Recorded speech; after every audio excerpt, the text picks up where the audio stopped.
Bem-vindos ao nosso canal no Spotify. Você ouvirá neste momento uma reflexão bíblica com o pastor Rainerson Israel. Deus abençoe sua vida e fale ao seu coração. Estamos completando como igreja 3 anos de história.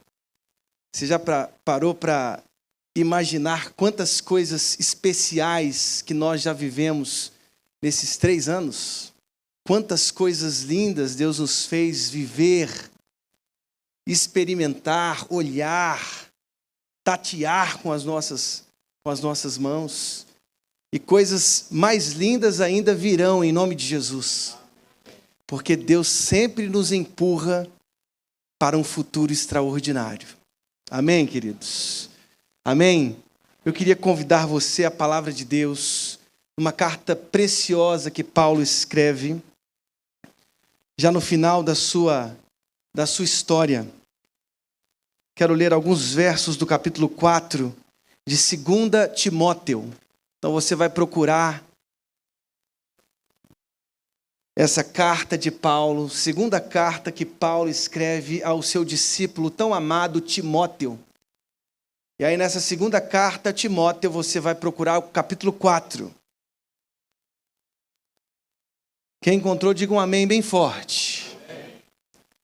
Diz assim a palavra do nosso Senhor. Na presença de Deus e de Cristo Jesus, que há de julgar os vivos e os mortos por sua manifestação e por seu reino, eu o exorto solenemente. Pregue a palavra. Esteja preparado, ou em algumas versões insista, a tempo e fora de tempo. Repreenda, corrija, exorte com toda paciência e doutrina, pois virá o tempo em que não suportarão a sã doutrina, ao contrário, sentindo coceira nos ouvidos, juntarão mestres para si mesmos, segundo os seus próprios desejos. Eles se recusarão a dar ouvidos à verdade. Perceba o contraste que nós temos aqui, voltando-se para os mitos, ou seja, para as ficções. Você, porém, Timóteo, seja moderado em tudo, suporte os sofrimentos, faça a obra de um evangelista, cumpra plenamente o seu ministério. E aí Paulo diz: eu já estou sendo, Timóteo, derramado como oferta de libação, de bebida. Está próximo o tempo da minha partida. Combati o bom combate. Terminei a corrida. Guardei a fé. Agora me está reservada a coroa da justiça, que o Senhor, justo juiz, me dará naquele dia. E não somente a mim, mas também a todos os que amam a sua vinda. Eu quero parar aqui, mas mencionar os próximos 2 versos, porque esse contraste é importante. Procure vir logo ao meu encontro, pois Demas, amando este mundo. Você consegue perceber o contraste? Mas também a todos os que amam a sua vinda. E aí nós temos o exemplo tão ruim de Demas, que amou o mundo. Ele não amou a vinda de Jesus, ele amou o mundo. Você pode fechar os seus olhos? Feche os seus olhos. E faça a sua oração diante do Senhor. Nós estamos completando 3 anos de uma história tão extraordinária. E o Espírito Santo de Deus já falou de tantas maneiras aqui nessa noite. E o que a gente pede é que essa seja a nossa oração. Que o Santo Espírito de Deus também conduza este momento. Em nome de Jesus. Senhor, o teu povo está clamando. Nós estamos diante da tua palavra que é santa, infalível, inerrante. uma palavra que sempre nos atualiza, uma palavra que nos interpreta, nos faz entender os nossos próprios sentidos e história. Nós estamos diante das sagradas letras que nos tornam sábios para a salvação. O Senhor inspirou profetas e apóstolos, e nós temos nas mãos, Senhor, diante dos nossos próprios olhos, a Tua palavra. Deus, o Senhor que nos falou de tantas maneiras desde ontem, e agora com tantas canções, que o Senhor também fale através da exposição da Tua palavra. O Senhor que inspirou apóstolos, profetas, que o Senhor ilumine os nossos olhos, para que a Tua palavra seja alimento para a nossa alma. Nós somos gratos por isso, Deus. Por isso pedimos que o Senhor tenha liberdade em nosso meio. Os nossos corações estão abertos, Senhor. Os nossos pés estão guardados. Nós somos vulneráveis diante da Tua palavra. Em nome de Jesus. Todo o povo de Deus diz: amém, louvado seja o Senhor Jesus. Irmãos, eu sou professor do ensino médio. Então está justificado meu Lexotan, meu Rivotril. Estou brincando. E eu cheguei esses dias para os meus alunos. Eu disse para eles assim: eu gostaria muito que vocês assistissem um filme, que para eles é um filme antigo. Eles não conheciam Robin Williams. Eu fiquei assustado, falei: meu Deus, as gerações estão atravessando com uma velocidade que nos deixa de fato perplexos. Eles não conhecem, alunos de 14, 15, 16 anos não conhecem Robin Williams. Robin Williams protagonizou um professor, Keating, num filme chamado Sociedade dos Poetas Mortos. Quem já viu esse filme? Só os antigos. Todo mundo que levantou a mão é idoso.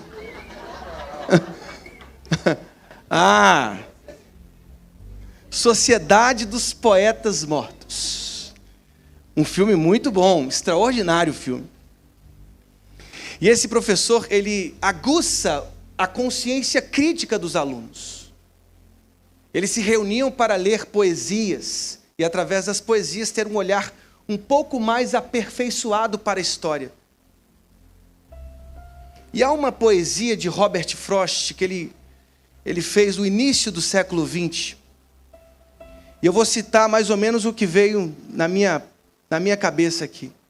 De um bosque se divergiam duas estradas.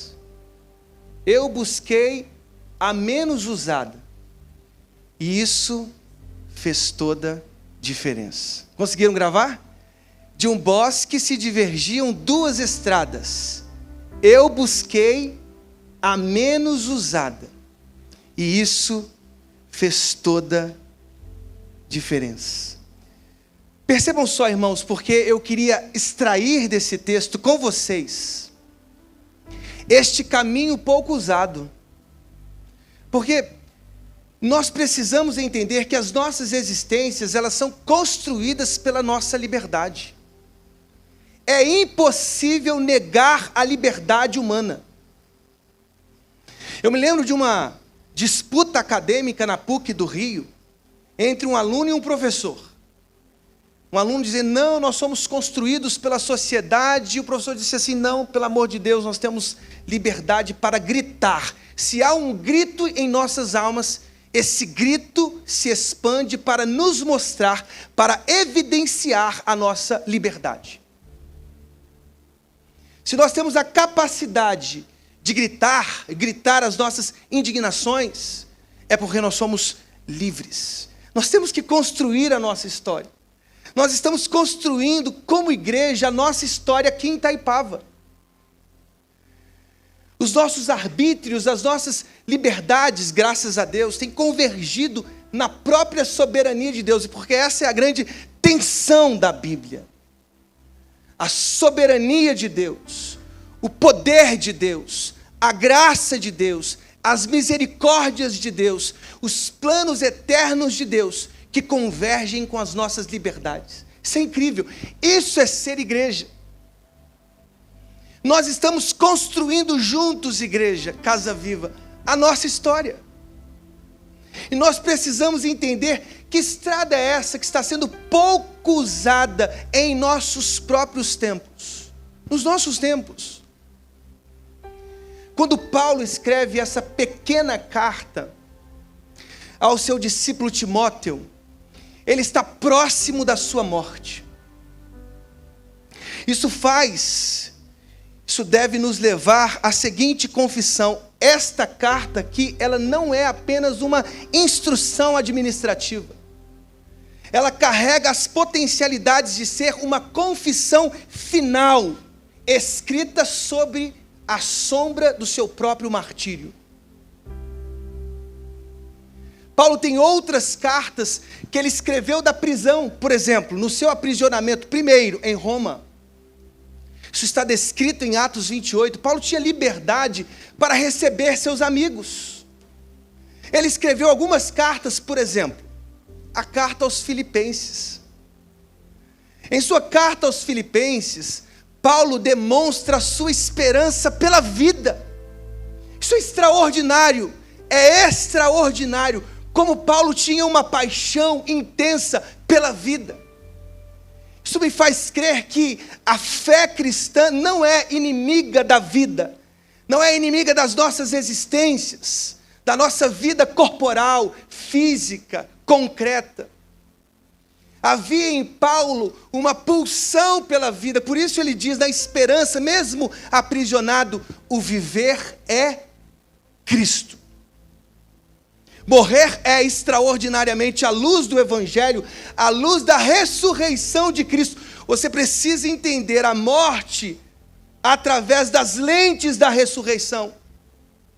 A morte é um lucro, porque os nossos corpos mortais, frágeis, vulnerabilizados, um dia serão corpos glorificados, que experimentarão a alegria profunda de conviver como os anjos, e com os anjos, com essa alegria eterna, sem sofrimento, sem dor, sem lágrima, quando a nova Jerusalém se acoplar à terra e transformar todo o cosmos. Essa é a esperança. Mas veja, Paulo respirava a vida. Viver é Cristo. Havia no coração dele o desejo de viver, de pregar, de proclamar. Agora aqui nessa carta, nessa pequena carta, Paulo demonstra já um conhecimento muito claro da sua morte. Se você observar lá no verso 6, ele diz assim: eu já estou sendo derramado como oferta de libação. Diferentemente da carta aos Filipenses, Colossenses, Filemão, aqui nesta carta, escrita no seu segundo aprisionamento em Roma, depois do ano 64, Paulo já respirava o seu próprio martírio. Ele estava preso. A prisão era terrível. Ele já sentia em seu corpo as marcas da sua própria morte. Por isso essa confissão final do apóstolo Paulo, ela é tão extraordinária. Ele está dizendo para Timóteo: Timóteo, eu já estou vendo com os meus próprios olhos o fim do meu corpo orgânico. Timóteo, eu quero que você saiba que eu combati um bom combate. Eu terminei a corrida, eu completei a carreira, eu guardei a fé. E agora, Timóteo, você continuará essa obra. Ou seja, isso é extraordinário, porque já que nós estamos querendo construir uma preciosa história, e nós estamos construindo essa preciosa história, esta fala do apóstolo Paulo, ela se transubstancia numa coisa muito interessante. É uma carta para nós. É necessário, na interpretação do texto bíblico, assumir as histórias. Você precisa penetrar através da imaginação nas histórias. Então nós somos Timóteo. Diga aí para a pessoa do seu lado. É tão chato isso, mas diga: eu sou Timóteo.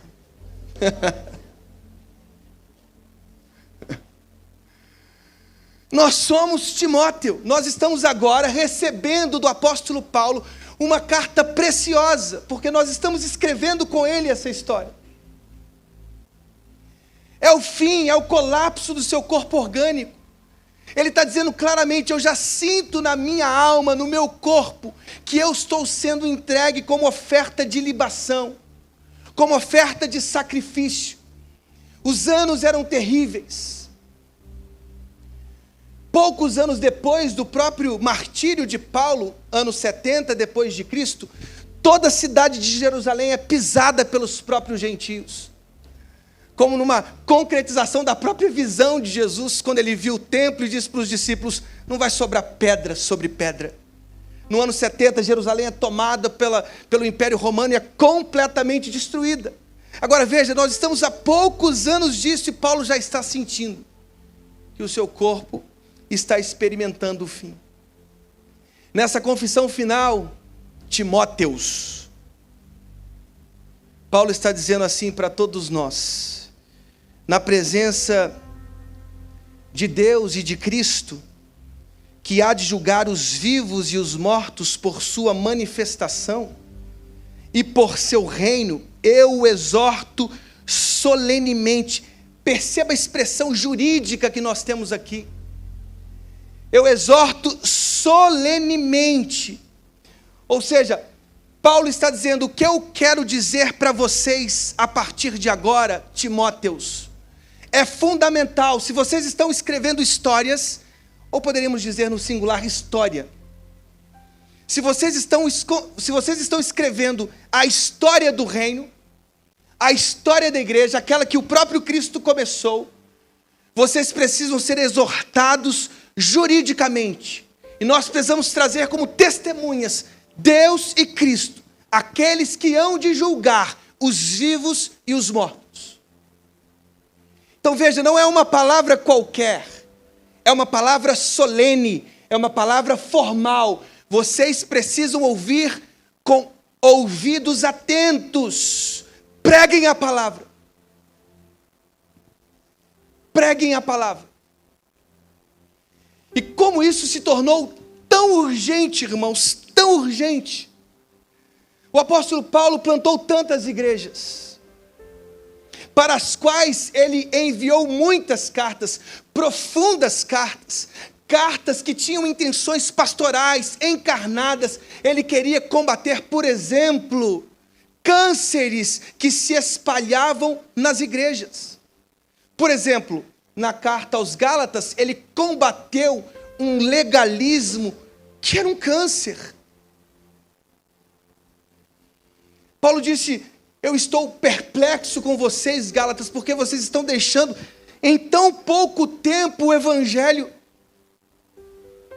Como é que vocês foram penetrados pela graça de Deus, pelas obras? Como é que o Espírito Santo os alcançou? E ele escreve 6 capítulos para dizer assim: foi a graça que nos alcançou. Não foram as nossas obras, não foram os nossos méritos, não foi o nosso conhecimento, não foi o nosso serviço, não foi a graça. Foram os méritos do Calvário, foram os méritos da cruz, o Filho perfeito do Pai, que entregando-se completamente fez morrer a própria morte através do seu sacrifício perfeito, definitivo, está consumado. Paulo combateu um legalismo que convertia os corações a espelhos tão esdrúxulos, tão maldosos, em que se refletiam o caráter daqueles que não descansavam na cruz do Calvário.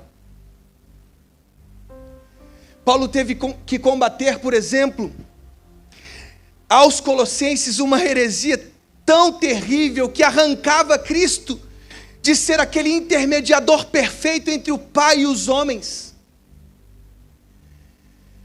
Um hibridismo de religiões pagãs e judaicas que colocavam Jesus como um entre outros intermediadores, mediadores. Paulo precisou mostrar para os colossenses a supremacia de Cristo. Foi Ele que nos arrancou do império das trevas. É nele que habita corporalmente toda a plenitude da divindade. Ele é a cabeça da igreja. E aqui na carta que Paulo escreve a Timóteo, lá no verso 17 do capítulo 2, diz assim, eu leio para vocês: o ensino deles alastra-se como câncer. A palavra grega aqui é gangrena. Sabe aquele tecido necrosado que se espalha até terminar com toda a sua vida orgânica? Paulo está dizendo, este ensino está se alastrando como câncer. Entre eles estão Himeneu e Fileto. Estes se desviaram da verdade, dizendo que a ressurreição já aconteceu. E assim alguns pervertem a fé. Himeneu e Fileto estavam dizendo que a ressurreição era simplesmente uma ressurreição espiritual. Ela já tinha acontecido. Negando a ressurreição corpórea e física de todos os crentes. Cristo é o primeiro dentre os mortos, Paulo disse aos Colossenses. Assim como ele venceu a morte ao terceiro dia, ressurgindo dentre os mortos, sendo apalpado por Timóteo, um dia os nossos corpos vulneráveis, fracos, serão substituídos por corpos glorificados, irmãos. Essa é a nossa esperança. Essa é a fé cristã. E Paulo está dizendo assim, Timóteo, Himeneu e Fileto estão negando a confissão central da nossa fé.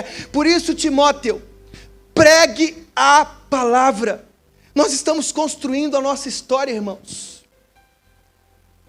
Estamos vendo no nosso país alastrarem-se cânceres terríveis, que estão gangrenando os corpos físicos daqueles que se diziam fiéis a Cristo. Estamos vendo púlpitos sendo sugados pela falácia do relativismo. Estão dizendo, vamos atualizar a Bíblia. Pelo amor de Deus, irmãos. Vocês se lembram de Billy Graham? Eu li a palavra e encontrei vários erros.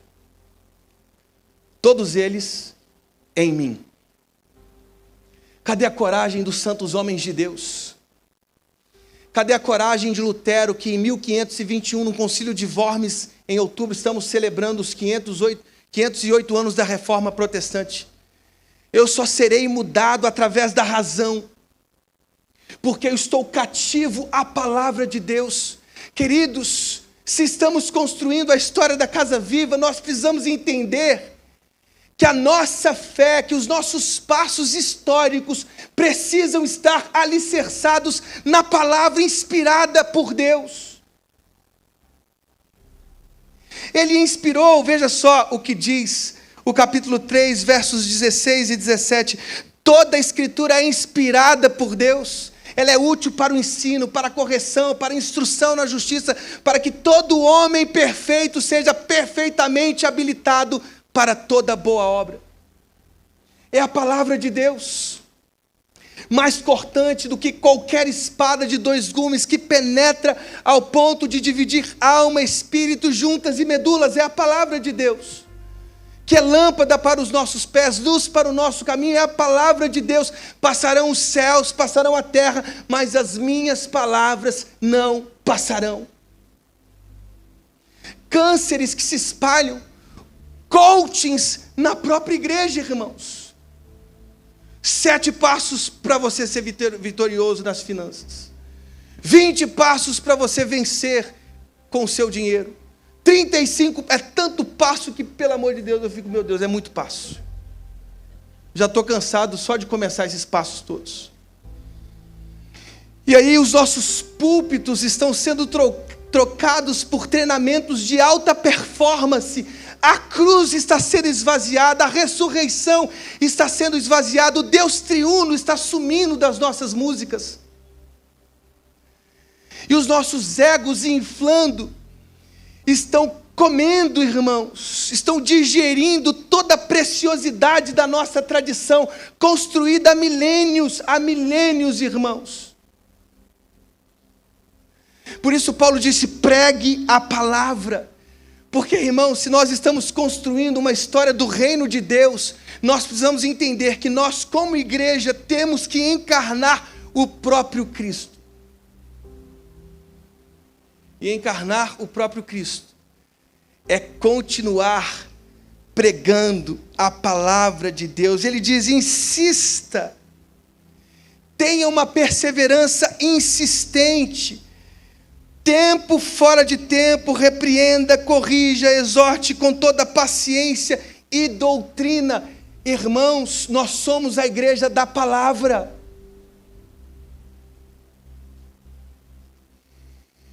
Estamos construindo uma história bela e nós precisamos entender que, alicerçados nesta palavra, não foi Jesus quem disse? Os homens sensatos constroem suas casas aonde? Na rocha. Aqueles, pois, que ouvem essas minhas palavras e as praticam, serão comparados aos homens sensatos, que construíram suas casas sobre a rocha. Aquele, pois, que ouve as minhas palavras e as pratica.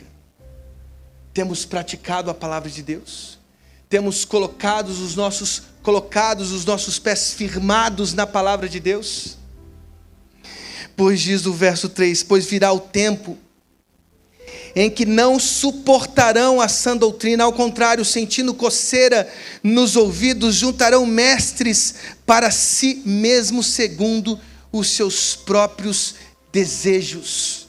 Eles se recusarão a dar ouvidos à verdade e voltando-se para os mitos. Agora perceba, irmãos, Paulo diz claramente, pregue a palavra, Timóteo. Pregue a sã doutrina. Você precisa extrair de dentro da sua própria história, da sua alma, porque eu sei que fé você tem, Timóteo. Aquela mesma fé que habitou na sua avó Lloyd, na sua mãe Eunice. Eu conheço essa fé. Eu sei que você aprendeu as sagradas letras, aquelas mesmas que te tornam sábios para a salvação. Agora percebam, Timóteus, nós somos os Timóteus da noite. Paulo está anunciando que nos tempos finais, os tempos derradeiros, os ouvidos dos homens não suportariam a sã doutrina. Não, ao contrário, eles juntarão mestres para si mesmos. Eu acho que eu já disse aqui, num encontro acadêmico, eu ouvi de uma professora de sociologia: eu nasci no corpo errado. Alguém já ouviu isso? Eles estão destruindo o corpo. Você consegue entender? O seu corpo é você. Você é o seu próprio corpo.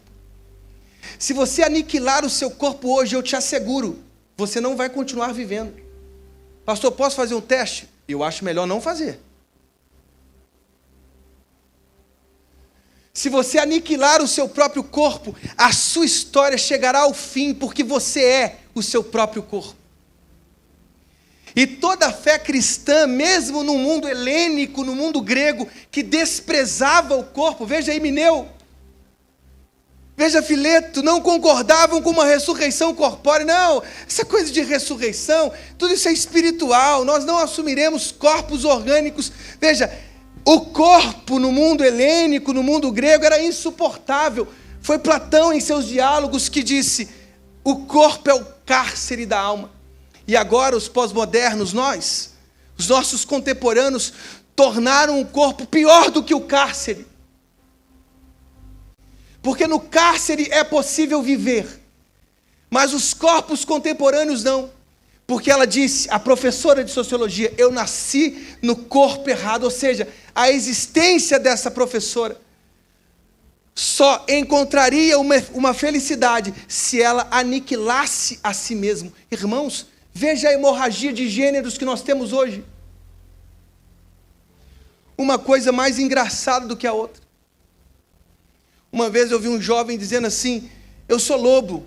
E eu achei que era uma brincadeira. Achei que era um filme, um menino lobo. Pensei que não, mas era real, ele se dizia um lobo. Solta esse menino na floresta, 2 dias que ele volta a ser ser humano rapidinho. Irmãos, eles não suportarão a sã doutrina, ao contrário, sentindo coceira nos ouvidos, juntarão mestres para si mesmos, segundo os seus próprios desejos. Eles se recusarão a dar ouvidos à verdade, voltando-se para as ficções, voltando-se para as mentiras. Nós estamos experimentando isso. E por isso a insistência de Paulo, ele estava no fim da sua vida. E ele está dizendo ao seu discípulo amado, ou seja, ele está dizendo à igreja que continuaria na história, sinalizando o reino, sendo a expressão corpórea, física de Jesus. Preguem a palavra, insistam. Não se desviem da verdade, não deixem-se penetrar pelas mentiras, pelos delírios contemporâneos, pelos devaneios desse tempo, não.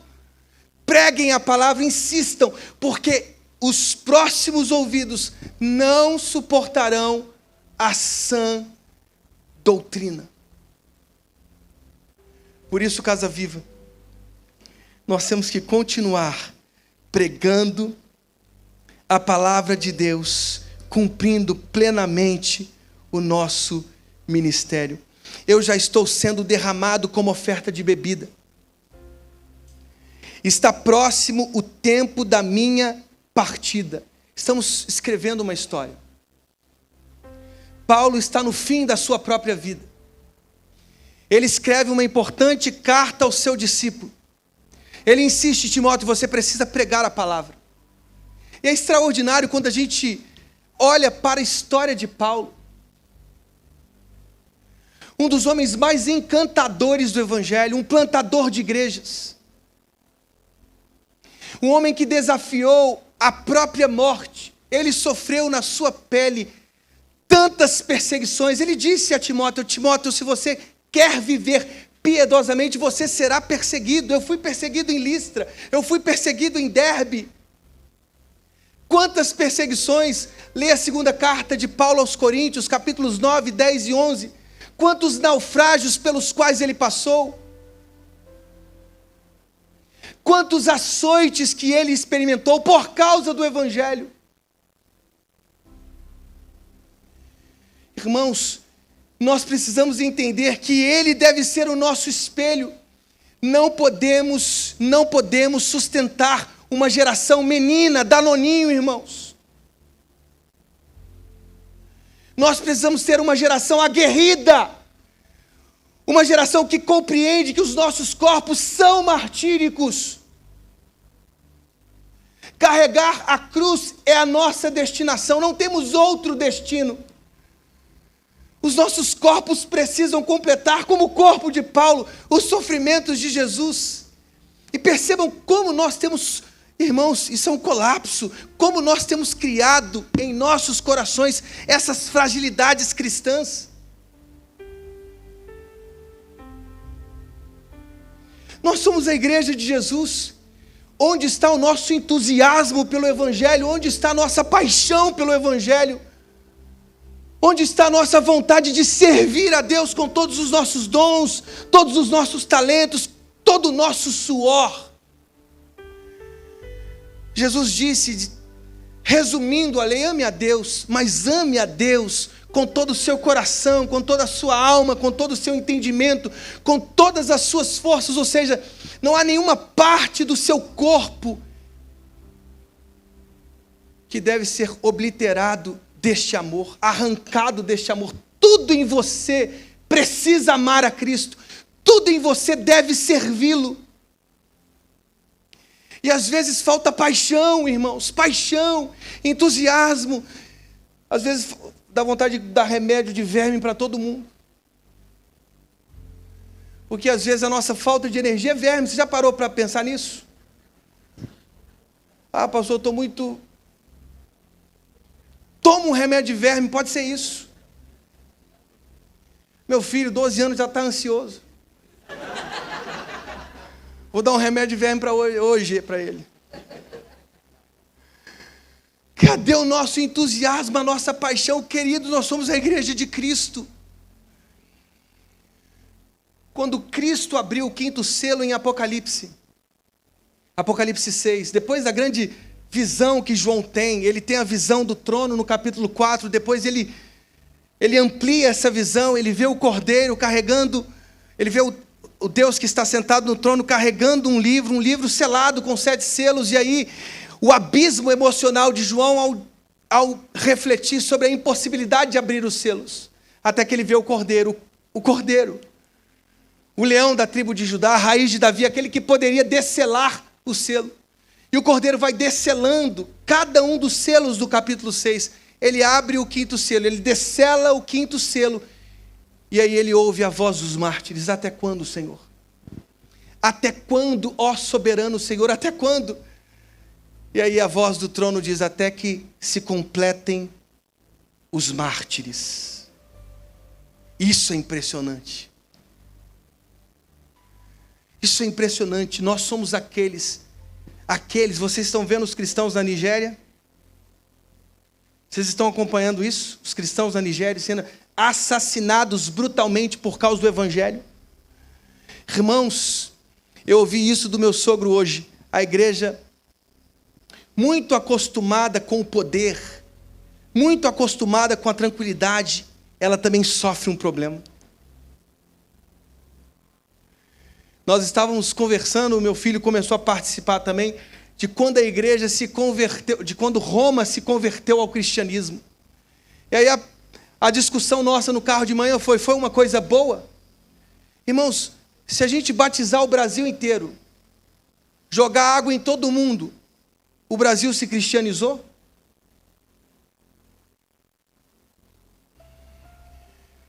O que aconteceu com Constantino e Teodósio no 4º século depois de Cristo foi que eles jogaram água no império inteiro. Está todo mundo batizado, todo mundo é cristão. No Brasil, 90% de pessoas são cristãos. O IBGE mostra isso, mas que cristianismo é esse que a gente está vivendo no Brasil? Irmãos, nós precisamos enxergar nos espelhos da nossa alma quem nós somos.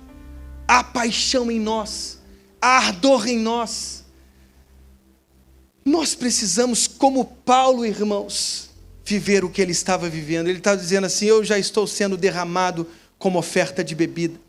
Está próximo o tempo da minha partida. Combati o bom combate, terminei a carreira e guardei a fé.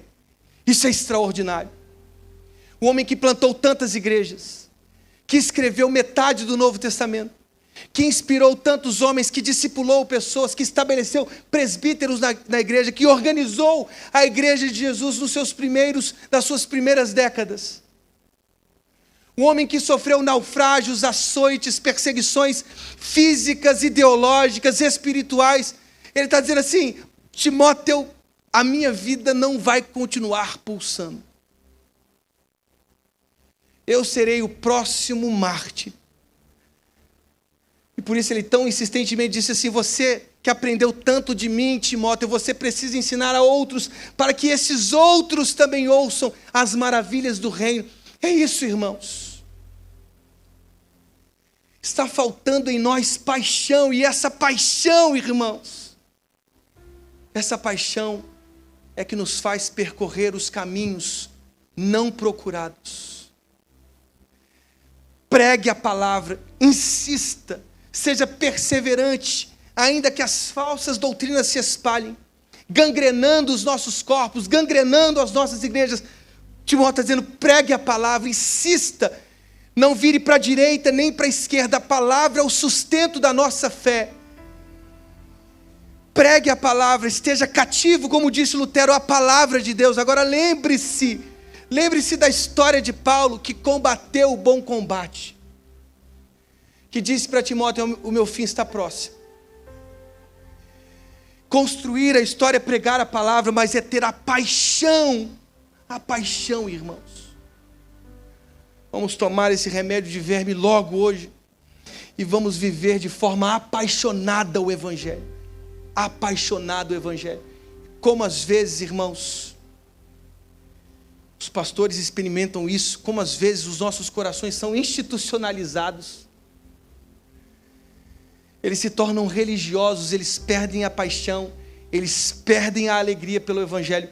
Que a nossa igreja, em nome de Jesus, hoje, nesses 3 anos, experimente um novo vigor, um novo entusiasmo, uma nova paixão, uma nova alegria pelo reino de Deus, porque nós queremos e fomos plantados neste lugar, irmãos, para pregar o Evangelho a todos os habitantes dessa cidade, em nome de Jesus.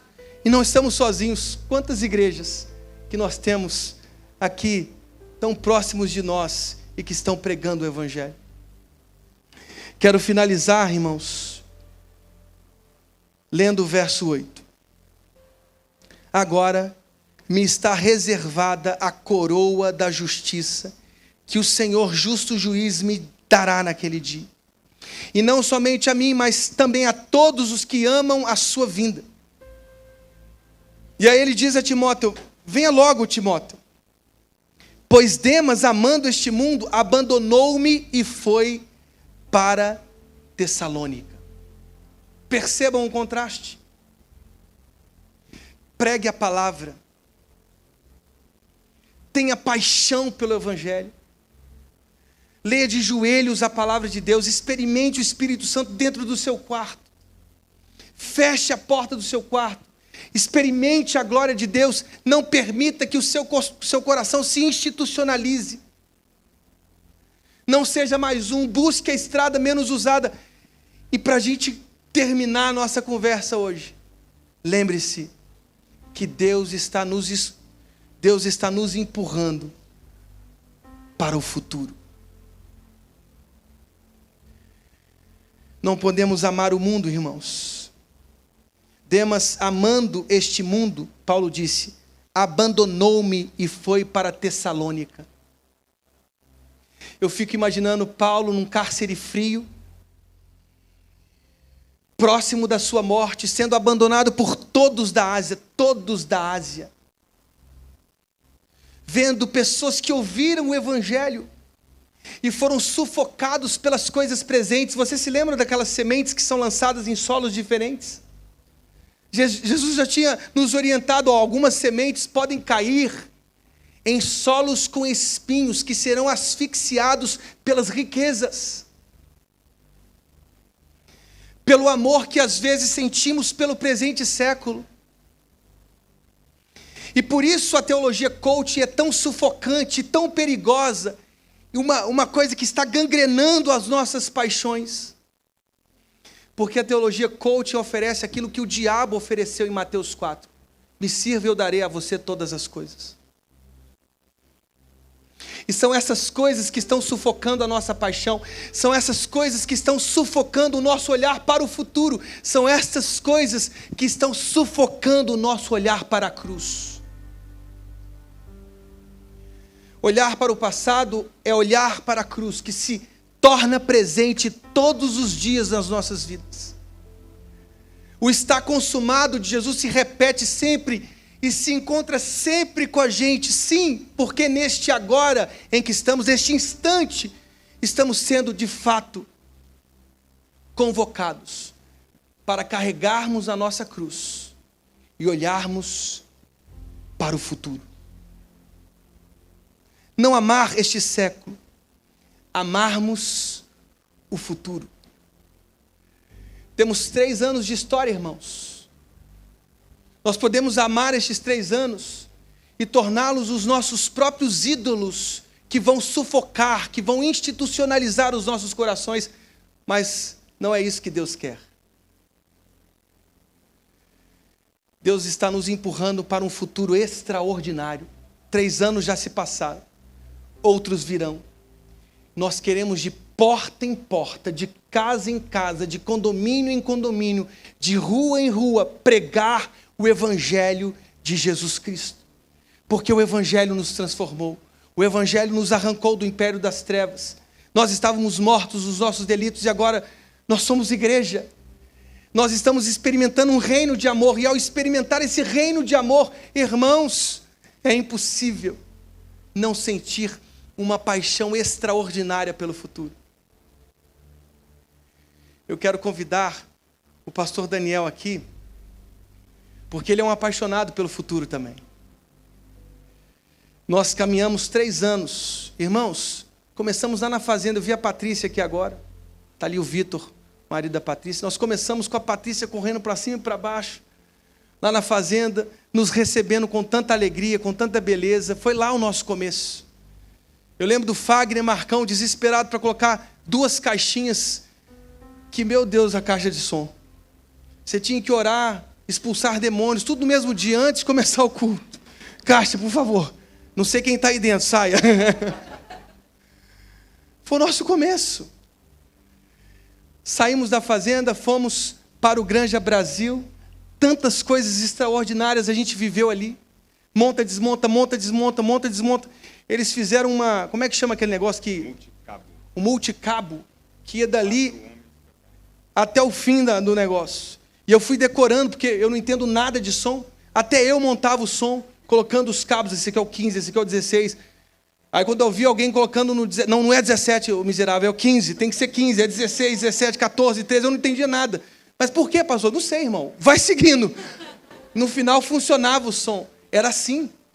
E Deus foi nos empurrando para o futuro. Deus está nos empurrando para o futuro. Porque Ele ama o futuro. Demas amou o presente. Nós amamos o futuro. Em nome de Jesus.